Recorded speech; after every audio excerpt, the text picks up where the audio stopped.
झारखंड की बेटी अंकिता को मिलने जा रहा इंसाफ, नहीं पैदा होगा कोई दूसरा शाहरुख हुसैन। कुछ घंटे पहले पुलिस की गिरफ्त में हंसने वाले शाहरुख को पुलिस और संविधान का भी डर नहीं था, लेकिन अब इसके पापों का अंत होने वाला है। अंकिता के आखिरी शब्द थे, जैसे मैं मरी उसी तरह से शाहरुख भी मरे। क्या अब कानून शाहरुख को फांसी के फंदे पर ले जाएगा?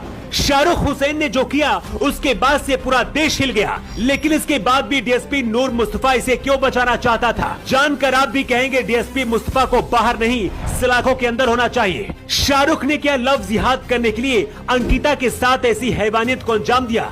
इसकी सच्चाई भी जानना बहुत जरूरी है। अंकिता की मां की 1 साल पहले कैंसर से मौत हो चुकी थी। अंकिता के पिता एक बिस्किट कंपनी में सेल्समैन की नौकरी करके अपना परिवार चला रहे थे। अंकिता का सपना था कि बड़ी होकर आईपीएस अधिकारी बनेगी और अपने परिवार की हालत को सुधारेगी। अंकिता 12वीं कक्षा में पढ़ रही थी। पड़ोस का ही रहने वाला शाहरुख हुसैन उसके पीछे पड़ा था। सनकी शाहरुख किसी भी तरह से उससे बात करना चाहता था। कुछ दिन बाद शाहरुख अंकिता को रिश्ते में आने के लिए जबरन मजबूर करने लगा था। अंकिता ने मना किया तो जान से मारने की धमकी देने लगा। शाहरुख पागल भेड़िया बन चुका था, जो कभी अंकिता का रास्ता रोकता था तो कभी फोन पर धमकी देता था। 23 तारीख की रात अंकिता ने अपने पापा को शाहरुख की धमकी वाली पूरी बात बताई थी। पिता ने कहा था कि बेटा सुबह देख लेंगे, लेकिन सुबह होने से पहले ही तड़के करीब 4 बजे खिड़की से शाहरुख अंदर पहुंचा और पेट्रोल डालकर आग लगा दी। मरने से पहले अंकिता ने बताया था कि मैंने खिड़की खोलकर भी देखा था। शाहरुख के साथ उसका दोस्त छोटू भी था। अंकिता 95% झुलस चुकी थी। आखिरी सांस थमने से पहले अंकिता ने कहा था कि जिस तरह से मेरी हालत हुई उसी तरह से शाहरुख को भी सजा मिलनी चाहिए, लेकिन शाहरुख को बचाने के लिए डीएसपी नूर मुस्तफा असली खेल कर रहा था। अंकिता नाबालिग थी, लेकिन शाहरुख के खिलाफ जो एफआईआर बनाई गई उसमें मुस्तफा ने खेल करते हुए बालिग लिख दिया।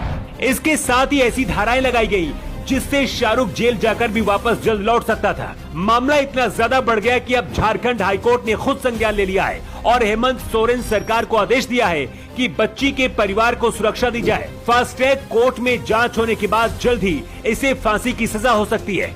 डीएसपी मुस्तफा को जांच से हटा दिया गया है और अगर दोषी पाया जाता है तो उसके खिलाफ भी कार्रवाई होगी। डीएसपी मुस्तफा पर हिंदू विरोधी होने के भी कई बार आरोप लग चुके हैं, लेकिन अब कई सवाल भी उठ रहे हैं। जब झारखंड की बेटी अस्पताल में तड़प रही थी, उस दौरान मुख्यमंत्री हेमंत सोरेन अपने विधायकों के साथ पिकनिक मना रहे थे। झारखंड के पूर्व मुख्यमंत्री बाबूलाल मरांडी का आरोप है कि अंकिता की जान बचाई जा सकती थी अगर उसे भी बेहतर इलाज मिल पाता।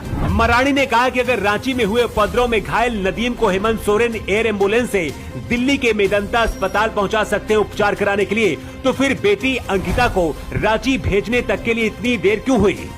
याद रखिए, अंकिता के साथ जो हुआ वो हमारे और आपके परिवार के साथ भी हो सकता है।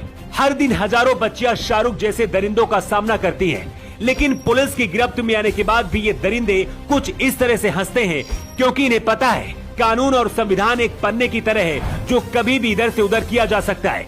डीएसपी नूर मुस्तफा जैसे पुलिस अधिकारी अपना ईमान बेच सकते हैं। आरोप है कि अभी भी कुछ लोग शाहरुख को बचाने की कोशिश कर रहे हैं। अंकिता की मां तो इस दुनिया में अब नहीं है, लेकिन दादी की अब एक तमन्ना है कि मरने से पहले मैं शाहरुख को फांसी के फंदे पर देखना चाहती हूँ। क्या शाहरुख हुसैन को फांसी होनी चाहिए? आप अपना जवाब कमेंट बॉक्स पर देकर जरूर बताएं। न्यू टाइम्स के लिए रिपोर्ट।